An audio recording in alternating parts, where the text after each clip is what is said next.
का सिलेंडर दिया, 60 करोड़ लोगों को 5 लाख तक का पूरा स्वास्थ्य का खर्चा मुफ्त में कर दिया और 11 करोड़ किसानों को 6,000 रुपया प्रति साल देने का काम हमारे नरेंद्र मोदी जी ने किया है। नरेंद्र मोदी जी ने। भाइयों बहनों, महाराजगंज वालों, मुझे बताओ, अयोध्या में राम मंदिर बनना चाहिए था या नहीं बनना चाहिए था?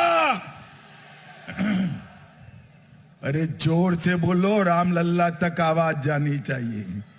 बनना चाहिए था या नहीं बनना चाहिए था? 70 साल से ये कांग्रेस समाजवादी पार्टी राम मंदिर को अटकाते रहे, लटकाते रहे, भटकाते रहे। मोदी जी को आपने दूसरी बार प्रधानमंत्री बनाया। मोदी जी ने 5 ही साल में भूमि पूजन भी किया, केस भी जीता और जनवरी में प्राण प्रतिष्ठा कर कर जय श्री राम कर दिया। भाइयों बहनों, यही समाजवादी पार्टी है जिसने कार सेवकों पर गोली चलाई थी। सरयू का पानी कार सेवकों के खून से लाल कर दिया था। एक और राम भक्तों पर गोली चलाने वाले हैं और दूसरी ओर राम मंदिर बनाने वाले नरेंद्र मोदी है। नरेंद्र मोदी है। महाराजगंज वालों, मुझे बताओ, पाक ऑक्यूपाई कश्मीर हमारा है या नहीं है? अरे जोर से बोलो, है या नहीं है? और जोर से बोलो, है या नहीं है? ये राहुल बाबा हमें डराते हैं कि पाक ऑक्यूपाई कश्मीर न मांगो, पाकिस्तान के पास एटम बम है। अरे राहुल बाबा, हम तो भाजपा वाले हैं, पाकिस्तान के एटम बम से नहीं डरते हैं। आज मैं महाराजगंज की शिवलाल सक्सेना की भूमि पर से कहकर जाता हूं, पाक ऑक्यूपाई कश्मीर हमारा है, रहेगा और हम उसको लेकर रहेंगे, लेकर रहेंगे। भाइयों बहनों, ये सारे समाजवादी पार्टी कांग्रेस वाले झूठ बोलने में माहिर। अभी ये सहारा रिफंड का मुद्दा उठाते। मुझे बताओ महाराजगंज वालों, इस सहारा का घपला कब हुआ? किसका राज था? जोर से बोलो, किसका था? और जोर से बोलो, किसका था? अरे अखिलेश, आपकी सरकार में घोटाला हुआ। मोदी जी ने तो रिफंड की शुरुआत की और 3.5 लाख लोगों को रिफंड दिया। आज मेरी बात आप लिख कर रखना, 85 करोड़ लोग, 3.5 करोड़ लोगों को 85,000 करोड़ का पाई पाई सहारा का हम वापिस करने वाले हैं, वापिस करने वाले हैं। भाइयों बहनों, आज चौधरी चरण सिंह का जन्मदिन है, पुण्यतिथि है। चौधरी साहब को भारत रत्न देने का काम नरेंद्र मोदी जी ने किया और पूरे उत्तर प्रदेश के किसानों का सम्मान करने का काम किया। भाइयों बहनों, ये महाराजगंज हमारा गन्ने का क्षेत्र है।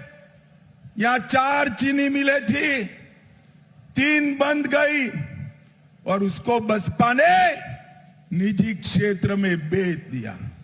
किसान हताश है, निराश है। मगर मैं आज कहकर जाता हूं, ये पंकज बाबू को एमपी बना दो, कोऑपरेटिव बेसिस पर 3 जितना बड़ा एक चीनी मिल हम 1.5 साल के अंदर चालू करेंगे। इन लोगों ने 30 चीनी मिलें बंद करी, भाजपा सरकार ने 20 चालू करी, 5 नई बनाई। गन्ने के क्षेत्र में 9 लाख हेक्टेयर की बढ़ोतरी की, 23,000 करोड़ रुपया 95 से 17 तक चुकाया था। मोदी जी की सरकार बनने के बाद 2,50,000 करोड़ किसानों को चुकाने का काम नरेंद्र मोदी जी ने किया। इथेनॉल का रेट बढ़ाया, इथेनॉल का उत्पादन 42 करोड़ से 154 करोड़ तक ले गए। और मैं आपको कहने आया हूं, आपका 1-1 किलो गन्ना चीनी में तब्दील हो, इसकी चिंता नरेंद्र मोदी करेंगे, नरेंद्र मोदी करेंगे। भाइयों बहनों, मैं देश भर में 200 से ज्यादा सीटों पर गया हूं। हर जगह लोग कहते हैं हमारे सांसद को मंत्री बना दो, पकड़ते हैं कि अमित भाई हमारे सांसद को मंत्री बना दो। अब आपका भाग्य देखिए भाई, आपको बनाया मंत्री वो खड़े हो जाइए पंकज जी, आप पंकज जी को सांसद बनाइए, उनको बड़ा आदमी बनाने का काम भारतीय जनता पार्टी करेगी। महाराज जगनवालों, ये पंकज जी देश के सबसे अनुभवी सांसदों में से, देखने में ऐसे सज्जन दिखते हैं मगर भारी प्राणी है भाई। मैं आपको परिचय कराता हूं, जब महाराजगंज की बात आती है मेरे साथ भी झगड़ा कर देते हैं आपके लिए, ऐसा हमारा पंकज भाई है।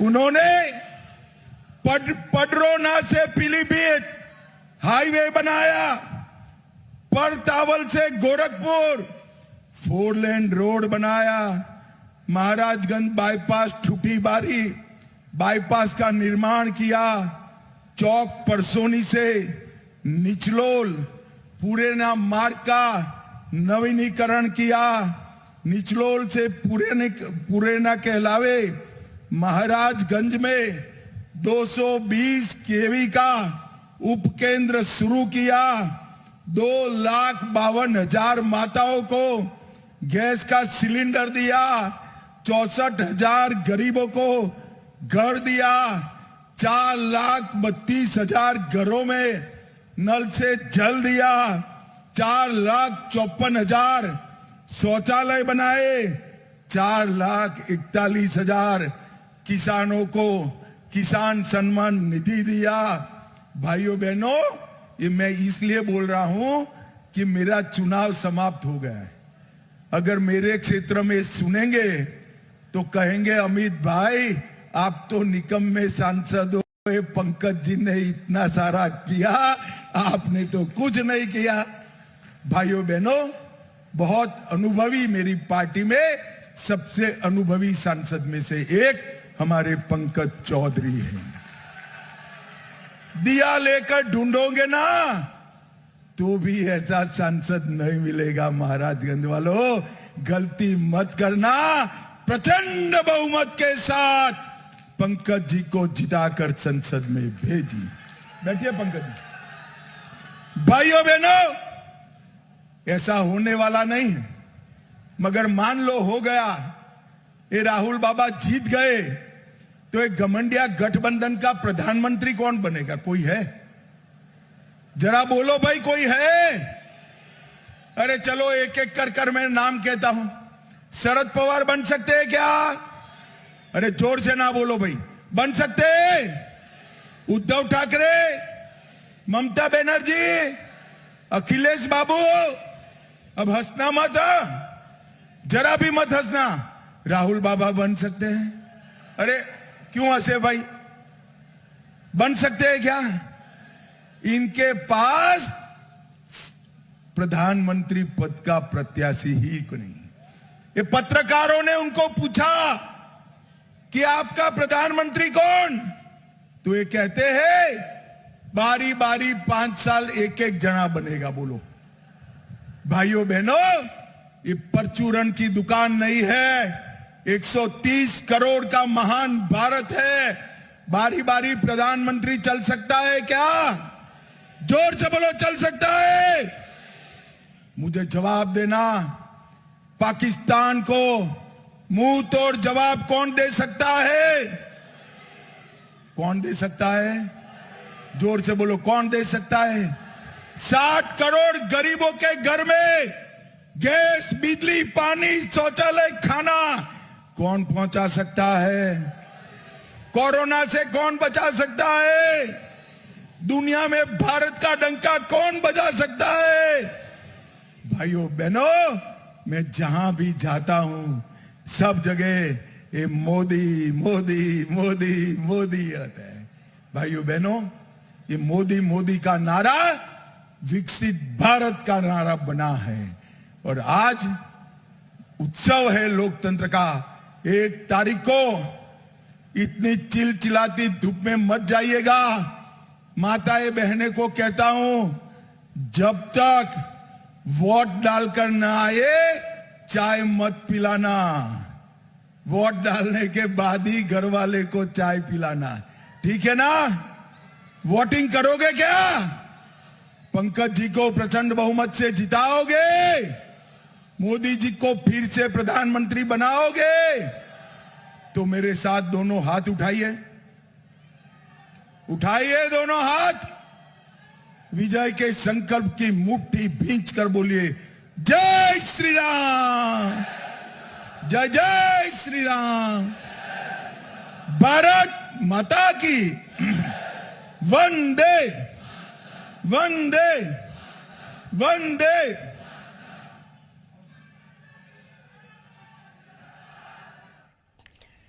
गृह मंत्री अमित शाह इस वक्त महाराजगंज में मौजूद हैं और यहीं पर एक बार फिर से बीजेपी प्रत्याशी के लिए वो जनता से अपील कर रहे हैं। मोदी जी कोर्ट में जीते और राम मंदिर बना। राम मंदिर का जिक्र एक बार फिर से मन से गृह मंत्री की तरफ से किया गया।